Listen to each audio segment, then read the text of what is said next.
Today I'm going to show you how to hook up your clear controller to control a Jandy AquaPure saltwater generation system. So the salt cell's already been plumbed in line. We've got the remote control there, and then we have just a standard cabinet. So we'll need the tools, and we're going to open up this cabinet and we'll get started.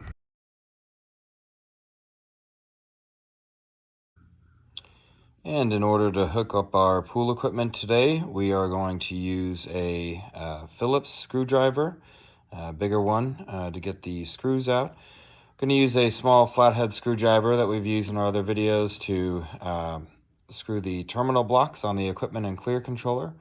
And you can use the clear 4 cable wire, or you can use Ethernet cable. Again, if you're going to use Ethernet, highly recommend using the outdoor version of Ethernet to withstand the sun and the elements, but otherwise, let's get going.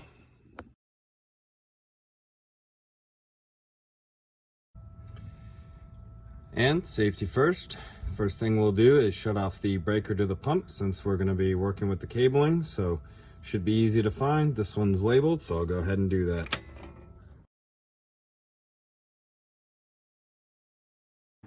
And in order to get to the RS-45 port that we're going to need, we actually only need to remove the top 2 screws using our Phillips screwdriver, so I'll go ahead and do that now.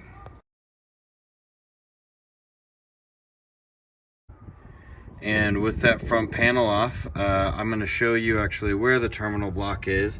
We already have this one wired up, but I'll try and show you how to get to it. So the RS-45 terminal block is there up top. It's a red terminal block.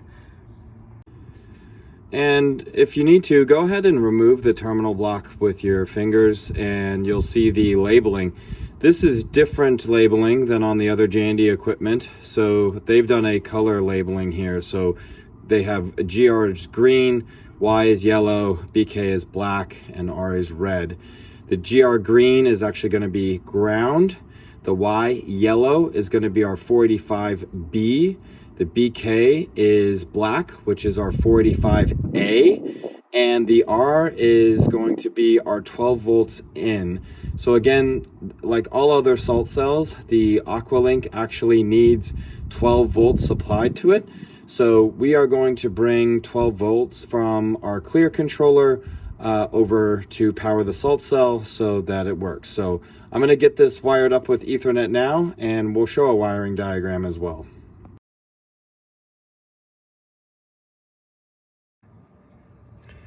Okay, now I actually chose to use 2 different Ethernet cables to wire up our terminal block today. I used Ethernet because this is a little bit further from the clear controller and I just like the cabling a bit better. I've chosen to use the brown colors as my power. So I have dark brown as ground, and I have this white and brown as my 12 volt.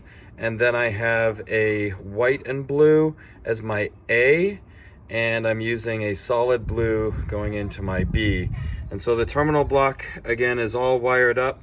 It's all there, and so I'll go ahead and I can plug that back in to our AquaLink.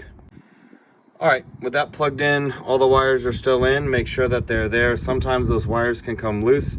That can lead to communications issues, so just be careful. And again, I've just routed those. If you want to see, take a step back here.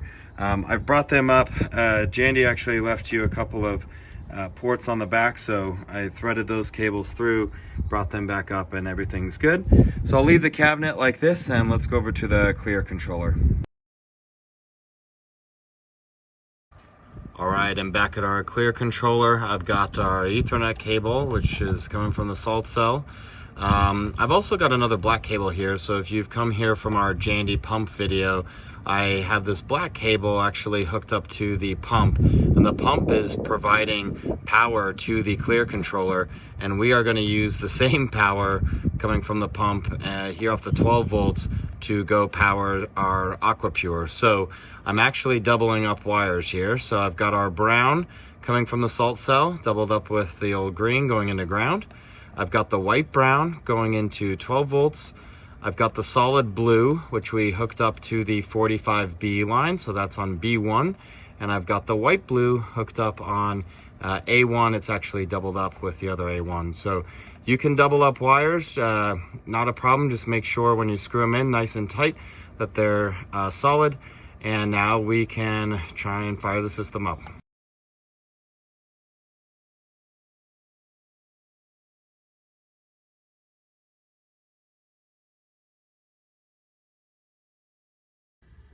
And I'm gonna go back to the breaker here and go ahead and flip it on.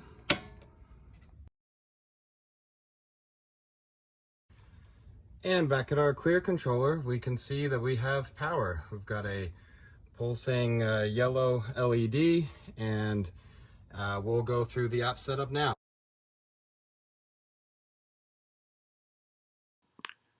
All right, and to add the Jandy AquaPure salt generation system in the app, we're going to go to Settings, Devices, Add in the upper right, Pool Equipment, Salt Cell, scroll down, Next. You can rename the salt cell if you'd like, or keep the default. We're going to select the Jandy AquaPure. You can change the default chlorination percentage if you'd like. That's just if you don't set a schedule or a program. This is the default, so I'll leave it at 0. We do want to turn the salt cell on, and we'll hit next.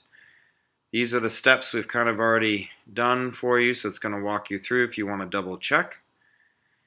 It tells you to turn the breaker on. Now we'll wait, and now I can either wait for the clear controller to detect that it can talk, or I can jump back in the app. So I'll hit skip and continue, and we will have successfully added the AquaPure salt cell. So if you've made it this far, then you can go check out videos on how to set schedules for the salt cell, or how to include the salt cell in a program in order to change the percentage and make it work how you want.